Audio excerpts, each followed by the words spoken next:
Mungkin kita nggak sadar saudara, tapi memang sekarang Tuhan sedang membawa gerejanya itu ke arah sana. Kingdom lifestyle, gaya hidup kerajaan salah satunya adalah ini. Dan ini adalah yang paling penting. Memang betul, kalau hubungan itu sudah nggak enak, hubungan itu sudah dirusak, hubungan itu sudah ada pecah sedikit, ada friction begitu saudara, gampang sekali untuk hubungan itu jadi hancur. Suami istri aja yang mungkin hidup sudah bertahun-tahun bersama-sama, makan bareng, turu bareng, pergi bareng, lakukan segala sesuatu bareng. Bisa kan saudara ngalami sesuatu yang kurang enak antara satu dengan yang lain? Ya Pak ya, ya saudara. Ya.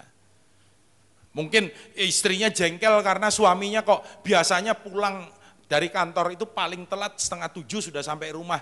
Loh kok hari itu dia pulang 6:30 belum pulang, jam 7 belum pulang, jam 8 belum pulang, 8:30 belum pulang. Dan parahnya apa? Dia nggak telepon. Dan istrinya mulai berandai-andai, benar nggak saudara? Ya kan? Tahu berandai-andai? Ya kan? Ya wah ini moro-moro, jangan-jangan. Nah itu loh saudara, memang iblis itu biangnya saudara, naruh pikiran negatif dalam apa namanya, dalam our mind gitu, dalam pikiran kita. Iblis itu paling jago saudara. Dia kasih pikiran dan dia kalau naruh pikiran itu enggak vulgar gitu ya, enggak suamimu pasti selingkuh, itu enggak saudara. Dan kadang-kadang dia mengajukan pertanyaan dalam pikiran kita, kok suaminya enggak pulang-pulang? Mungkin iblisnya cuma bilang gini loh saudara, kok enggak mole-mole ya apa ya? Dia melontarkan sebuah pertanyaan retorik saudara. Sebuah pertanyaan yang membangkitkan hasrat kita untuk kita apa? Mencari jawaban dari sudut pandang atau dari pengertian kita sendiri. Dan di dalamnya nanti dibumbui dengan kegeraman, kemarahan, kejengkelan.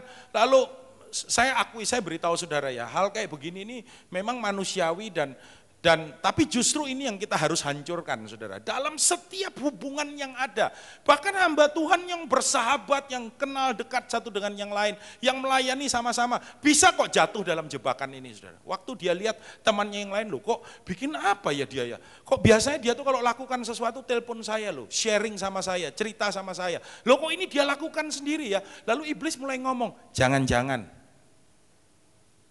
hati-hati dengan perkataan apa? Jangan-jangan, bukan jangan-jangan itu salah saudara. Tapi dalam kondisi tertentu waktu kita memikirkan itu bisa berkembang jadi perkara-perkara yang kurang baik. Yang akhirnya mendorong kita untuk kita mengeluarkan satu sikap yang inappropriate. Satu sikap yang enggak sepantasnya, yang enggak sewajarnya saudara. Keluar dari diri kita. Masih ingat pada waktu Saul dan Daud pulang dari medan perang, musuh mereka kan sama, benar saudara, Filistin. Ya, mereka ada di pihak yang sama, mereka tidak berseteru. Pada kenyataannya Daud adalah merupakan anak muda yang dipakai Tuhan, diurapi, disertai Tuhan.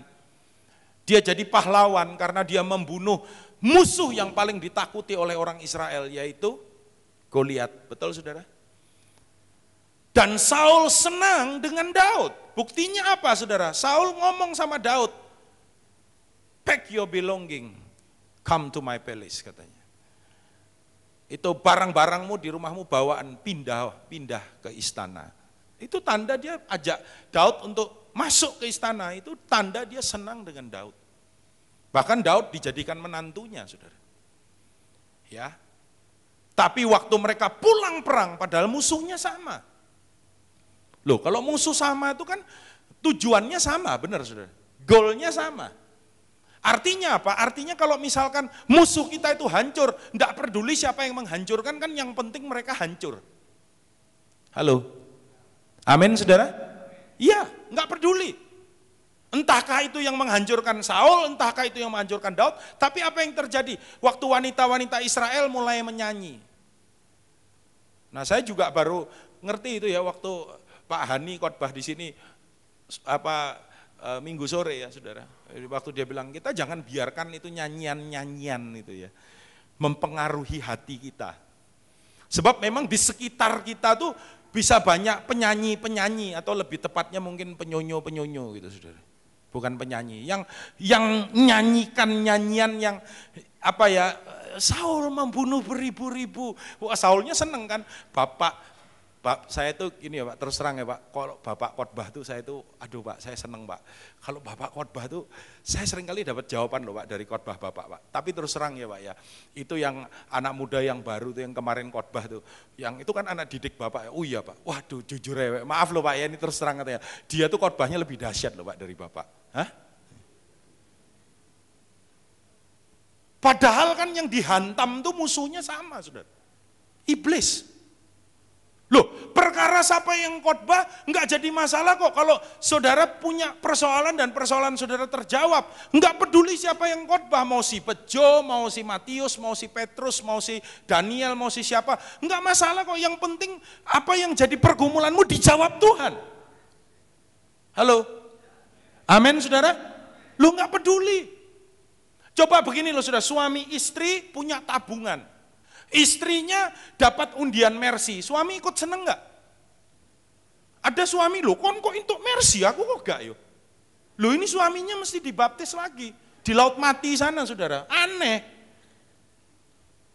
Loh nggak peduli yang menang undian yang laki atau yang perempuan, yang penting kan menang undian. Wong montor bareng. Tapi kita tuh begitu so stupid saudara, dalam kehidupan kita seringkali.